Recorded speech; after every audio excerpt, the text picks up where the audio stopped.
The Ritz Mandarin Oriental is one of the most legendary hotels ever made. It is commissioned by a king and the only collaboration between the Ritz and the Mandarin Oriental in the world. It has 3 Michelin keys, 2 Michelin stars, so of course, I had to do a full review.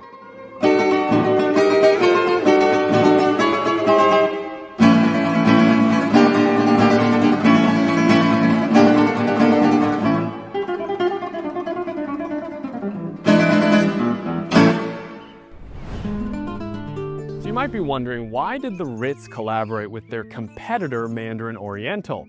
And why have they only done this once in the entire world? Well, this building has been around for over 100 years and needed a renovation. So the Mandarin Oriental came in with over $100 million to invest into the property. Part of that was naming rights alongside the Ritz, and they wanted to retain that legacy that the Ritz has had for a century. I travel around the world and review the best hotels out of 50 points in 5 categories. The categories are the ambiance, the room, the dining, the service, and the it factor. I'm not associated with the hotel, just a guest staying here for the very first time. This architecture is so stunning. It's truly an icon in the city of Madrid and has been for over 100 years. So let's start with the ambiance. There's a full indoor pool here as well as a world-class spa, and from the photos, it looks incredibly aesthetic. Just look at this pool. So above the pool, there are the constellations of Madrid. There's also a small jacuzzi over there with a jet and multiple loungers that are all available for guests. Honestly, this is the spot to be. Truly amazing. This is the gym, which is probably the last thing on your mind, and it might be very hard to exercise when the pool is literally tempting you right through the glass. But if you do decide to come in here and get a workout in, the machines and equipment are relatively modern. There's a lot of space in here, although there is only 2 sections to this gym. They offer personal training in the mornings and afternoons, and the personal trainers actually are here to book as soon as you'd like to have them available. The Beauty Concept Spa here is rooted in Oriental philosophy and traditional rituals. It has 5 stars from Forbes, which is the highest honor. So this hotel has one of the most elegantly classical, beautiful ambiances that I have ever seen. The marble, the infrastructure, the architecture, it's all so thoughtful and well placed in this location. That pool was incredible with the starry night sky, the constellations of Madrid above the water. However, there aren't many modern or contemporary integrations into the building. Like, the spa was okay. It didn't feel like it was anything very special, including the menu, but overall, you feel like you should be holding a glass of champagne. I feel classier just having stayed here. I gave the ambiance an 8 out of 10. Now, there are 167 rooms here at the Ritz Mandarin Oriental and 53 suites. I'm going to show you the base level room that you can get for €880 per night as of this recording. The room key is pretty standard, looks like your average Mandarin Oriental room key, and the hallway kind of matches that. There's a lot of scratches and scuffs and marks and things on the wall. On the flip side, the floor here is really well done. The number is engraved in gold in the marble at the foot of the door, which is very, very cool.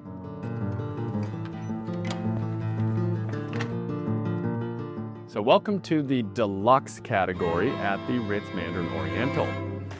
First things first, that door is very heavy, and that's consistent with all of the doors throughout this historic building. Taking a look at the room, it is quite spacious. The view is of the street here in Madrid. The bed looks very comfortable, very plush, but on closer inspection, you actually notice that it is 2 twin-size beds that they've pushed together. But it does look comfortable. I will say it's very clean, very crisp, and there's a nice down comforter on top. Let's move over here to the amenities. So as you can see, there is a lot to welcome you into this room. So this is actually made of chocolate, and it represents Las Meninas, which is an art piece in the Prado Museum right down the street. Alongside that, this massive tray of full fruits that they give you, an almost impractical level of large fruits that you received. Now here's what I find interesting about this. It's bunches of fruits, including all of the fruits here, all throughout the trim of the exterior of this building. There's some symmetry there between the gift that you receive and what's on the outside. So if they really are going to that level of detail, kudos to the team. The third gift is an almond cake, which is a traditional type of cake here in Madrid. Inside of the cake, there's a Ritz logo, the same one that you have on the side of the building. So moist, wow, look at that.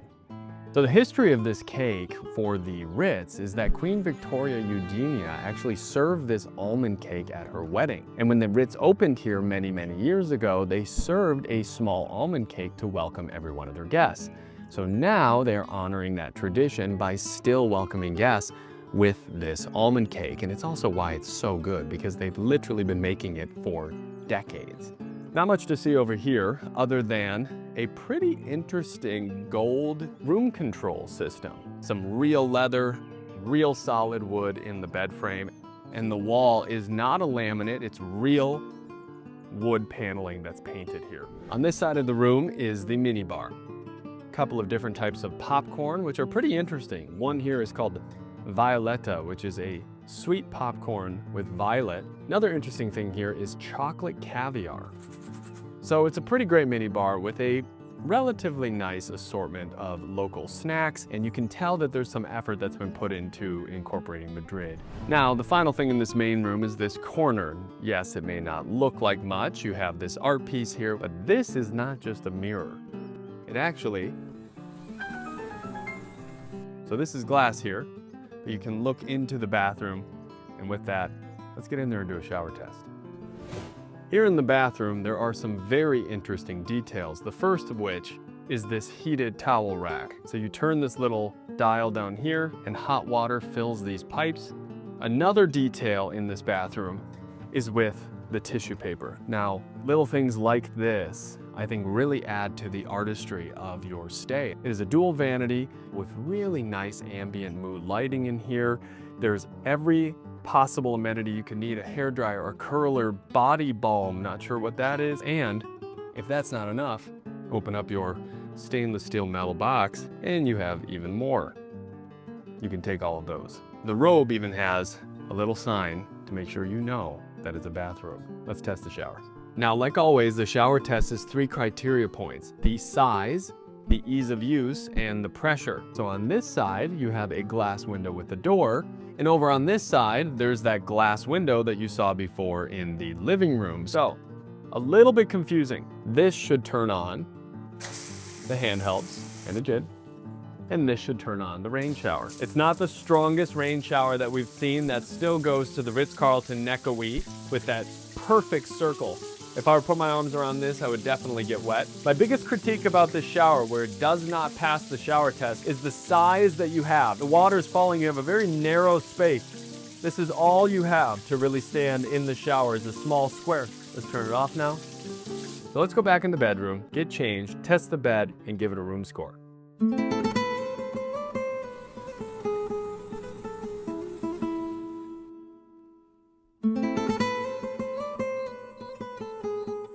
So, turn down service is completed, and I'm about to sleep in this bed and give it that bed test. But before I do that, I want to call the front desk and order room service breakfast for an early time tomorrow morning. Later in the service segment, I'm going to see if it arrived on time and if the food was hot and fresh. So let's call the front desk. Good evening, Mr. Walker. How may I help you? Hello there. Could I order room service breakfast for tomorrow morning, please? Absolutely, sir. For what time would you like it to be delivered to the room, sir? Could I please order it for 7 a.m. tomorrow? What would you like to order? A Eggs Benedict and a black coffee. May I help you with something else? No, that's wonderful. Thank you so much. Perfect. Have a lovely night, Mr. Walker. You as well. Bye-bye. Let's get some sleep.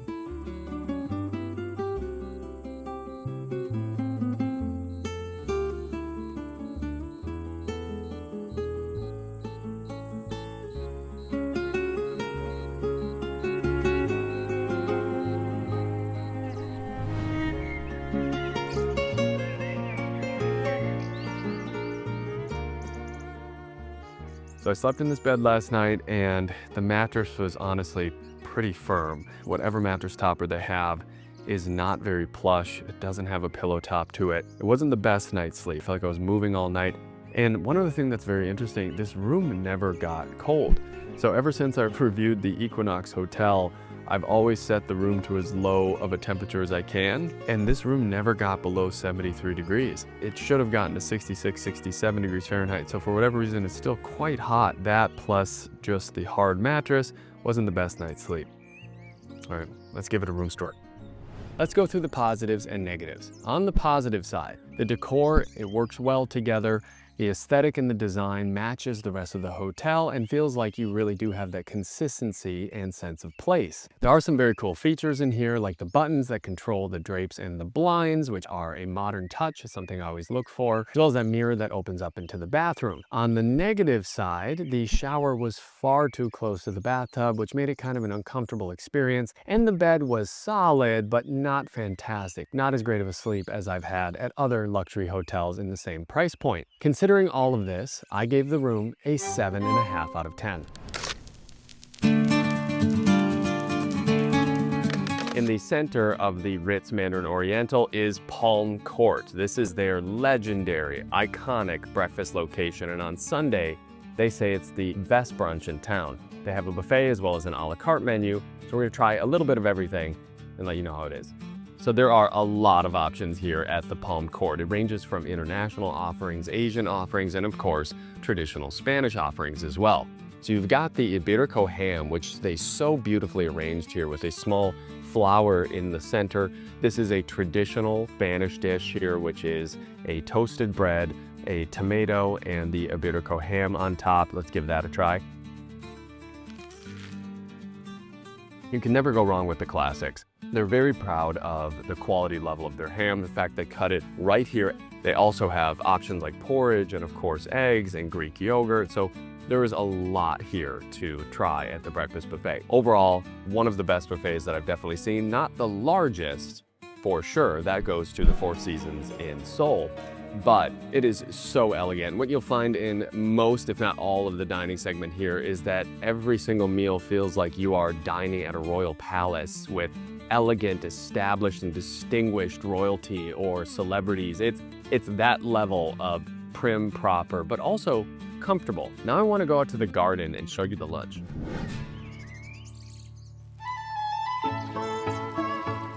For lunch, I'm here in El Jardín del Ritz, which is a garden in the back of the Ritz Mandarin Oriental. It feels like an oasis in the center of a busy city of Madrid, and it is all sponsored by Moet and Chandon Champagne. Wow. So the starter recommendations here from the menu, berry salad, which comes with a dressing on the side that you dress yourself. It's a very colorful salad.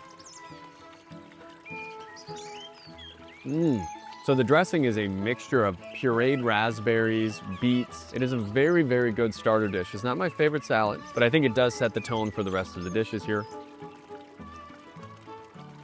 Their signature dish here in El Jardín is the traditional chicken Spanish paella. The chef recommends to eat it directly out of the dish here. Let's see. Wow, it smells like rosemary, almost lemongrass. It really fills the entire restaurant with a beautiful smell as soon as they set it down.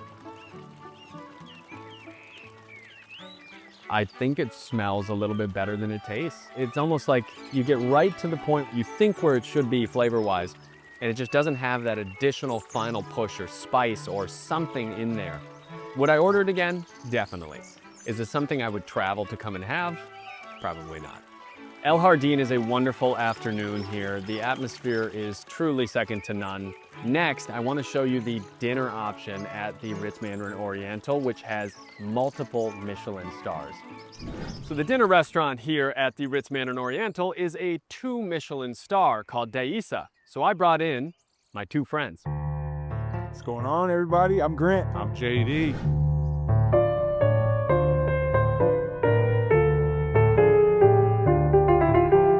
At Daisa, they have something called the Chronos menu, or the time god. You pick 4 different acts, which are your different dishes that come out in succession. I'm definitely gonna have to give that a try and share it with the guys.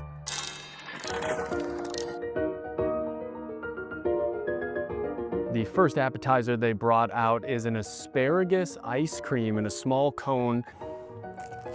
Wow, that was incredible. So I didn't know if it was gonna be cold or not. It actually literally was an asparagus ice cream that they put into a crunchy cone. The textures in that were amazing. Flavor was quite good, but I think it's more about the texture and to kind of set up your palate for the rest of the dishes to come. Another appetizer here before the main acts. The only flavor that I'm really getting from this is a heavy mayonnaise flavor. There's some caviar eggs inside, great crunch, but that mayonnaise is pretty overpowering. The presentation is spectacular. So one more before the dishes come out. The server here let us know that this is the best bread he's ever had, so I have to try it. It's got this incredible crunchiness, smells like olive oil. That is 2 Michelin star bread. They could just serve that and everyone would be good. All right, guys. So I'm about to try the first dish of the day, which is a creme brulee pork dish. So the dish definitely has a really savory element to it. Pork is really tender and there's a really good tangy.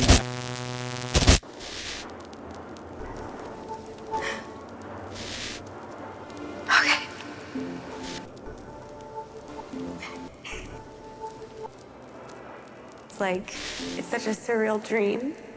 Aftertaste that comes with the dish. I'm ready to see what's next. A high-end bowl of rice. Cheers. I had a lot of rice in my day. It's probably the best rice that I've ever had. It's a little bit of savory, a little bit tangy. Reminds me a little bit of like fried rice, but elevated.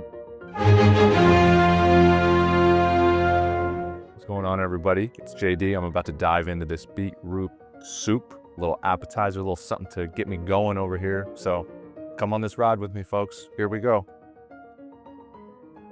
Unexpected crunch in there, which was delightful, I will add. There's little salmon bites, I believe. Those were very good. I enjoyed it. I don't know what anyone else thinks, but I liked it.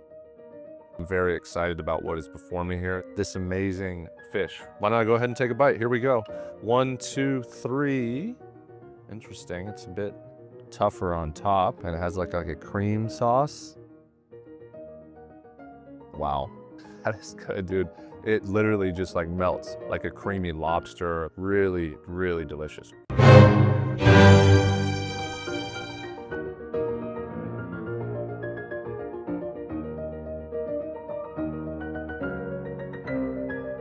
It's bourbon snow ice cream that they poured on top of this dish.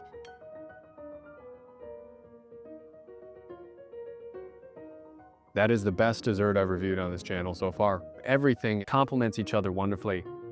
I love vanilla dishes. It's one of my favorite flavors when it's done really well. The snow, the cold, the powder, the crunch of the lime crisp that they put on top, the cream inside, the donut exterior, everything is perfectly placed. The dining score may be a point or more higher just because of this dish.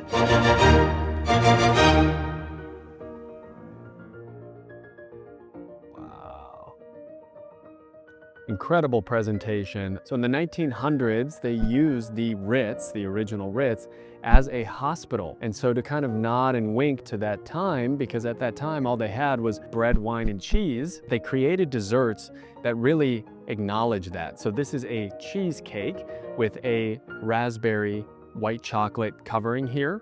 And then we have a fluffy meringue tart. Amazing. Was not expecting that. It's actually a goat cheese cheesecake or some kind of fermented cheese. So it has a very powerful flavor inside of that, which honestly is nicely coupled with raspberry. Move over here to this meringue. And one thing you can't tell in this video is how light this is. I think it might float if I drop it. Inside of it, there's some cream in there. Truly melts in your mouth. This one is excellent. It's a salted caramel interior there. And with this, I want to say Daisa was an incredibly interesting, unique experience. It was an honor to have JD and Grant in this here with me and trying the food. Now we need to take a look at the 2 bars they have here at the Ritz Mandarin Oriental and give it that final dining score. Okay, so a little bonus for you before we go into those bars. I want to show you behind the scenes in a 2 Michelin star kitchen. So we're here in Deisa's kitchen after the dinner service, and you can see they're doing a little bit of cleanup and preparation for tomorrow. Let's look around and let's talk to the chef. I think this is the second, and with the guide with a lot of passion. A lot of passion. A lot of passion. Yeah, a lot of passion. Wonderful. Well, you can taste it. Thank you. Wonderful. Thank you, Thank sir. you very much. Such a pleasure to meet you. Me Thank you for your time. And the first bar here, before we see their main bar, is the Champagne Lounge. So they have Dom Perignon, Veuve Clicquot, every type of champagne that you could possibly want at this miniature bar. This is an iconic spot where Ernest Hemingway has come and had a glass of champagne. Now, before we head to the second bar here, I want to talk a little bit more about their wine and alcohol selection. This is just one of the many wine cellars they have here at the Ritz Mandarin Oriental. Red wine, white wine, sparkling wine, cava, it's all here at the top shelf, and it goes all the way back. The final bar here is Pictura, which has images that tie back again to that royalty and history of the Ritz. You've got some incredible portraiture in here and apparently some incredible drinks as well. It is now time to give the Ritz Mandarin Oriental an official dining score. So starting with the breakfast, the buffet was not the best that I've seen by far in any luxury hotel. The quality of the food, however, was wonderful. The plating and presentation, fantastic. And the flavors were really, really excellent. Moving on to lunch at the Garden, falling short in a couple of things like the paella flavor, but really excellent overall presentation and very diverse and interesting menu. Finally, Daisa, the 2 Michelin star dinner restaurant, had probably the best dessert that I've ever had. But some of those dishes were a little odd and maybe just a preference thing, but not my absolute favorite either. Considering all of this and the fact that there's no coffee shop or other small eats location, you have to truly sit down to dine here, I gave the dining a 7.5 out of 10. So it is 7:05 a.m. The food and the coffee has officially arrived. So I first want to talk about that 7:05 point. So 5 minutes may not seem like much, but when you are in a luxury stay, that could be the difference sometimes between making a meeting or missing it, or being able to eat before you leave for that day or not. So maybe worth noting. Let's take a look at the food. The coffee is perfectly hot, fresh, tastes incredible. Let's cut open the eggs now.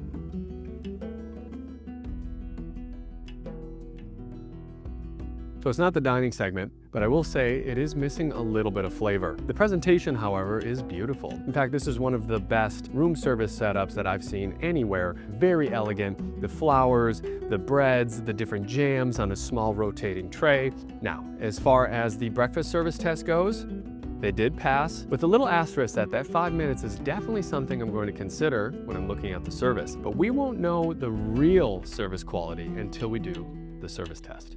So before I change and we do the official service test, I want to tell you one more thing about the service here.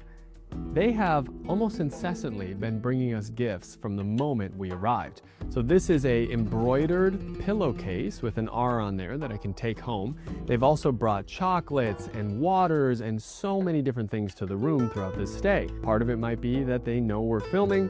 Part of it might be that that's what every guest receives when they come here. And I did ask and I did not get a clear answer, but it is definitely a nice touch. Again, let's see how they do with that service test. The service test is the part of the review where I call the front desk and ask for something really strange that they're not used to accommodating. Here at the Ritz Mandarin Oriental, their logo is the fan, which is also a major cultural icon here in Spain. They also on the website say that they can personalize and emboss your pillowcases with your initials. I'm wondering if they can combine those two for me.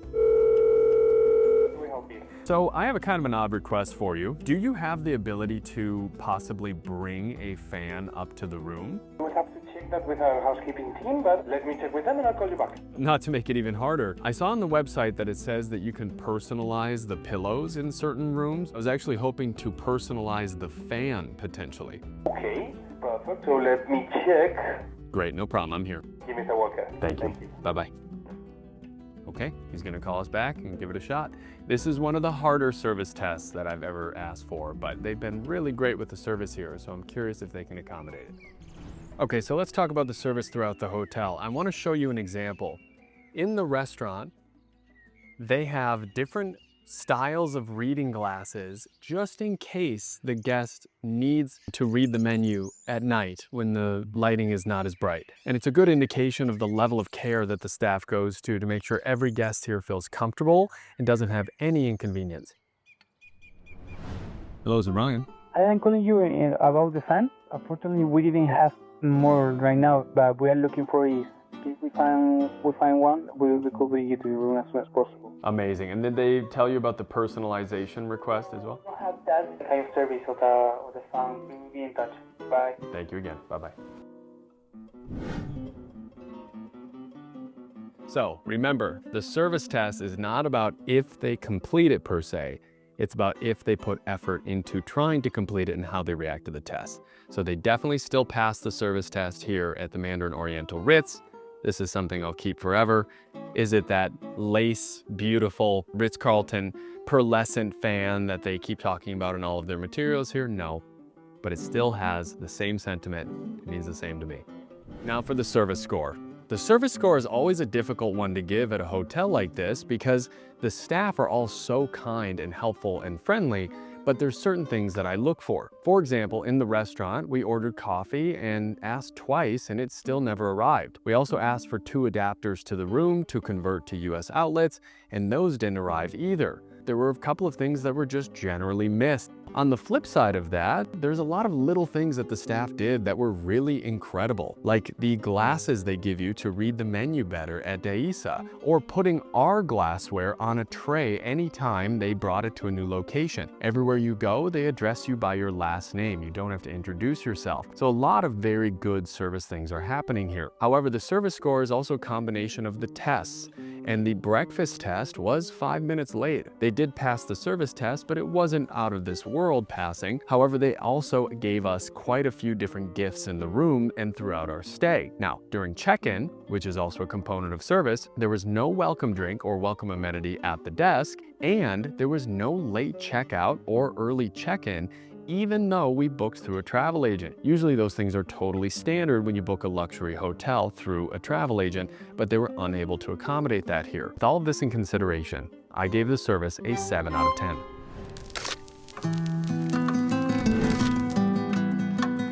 As you've seen throughout this review, the Ritz Mandarin Oriental has deep-rooted ties with royalty. You see it in almost every facet and corner of this amazing hotel. That's really part of the it factor here. This hotel has really impacted and influenced Spain as a country.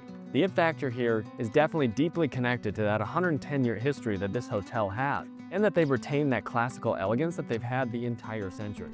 The location is also part of the it factor. We are in the heart of Madrid, Spain right now, in the illustrious Golden Triangle of art. We're steps away from the Prado Museum, right next to Retiro Park, and this house car, of which they have many, can take you anywhere you want to go in the city.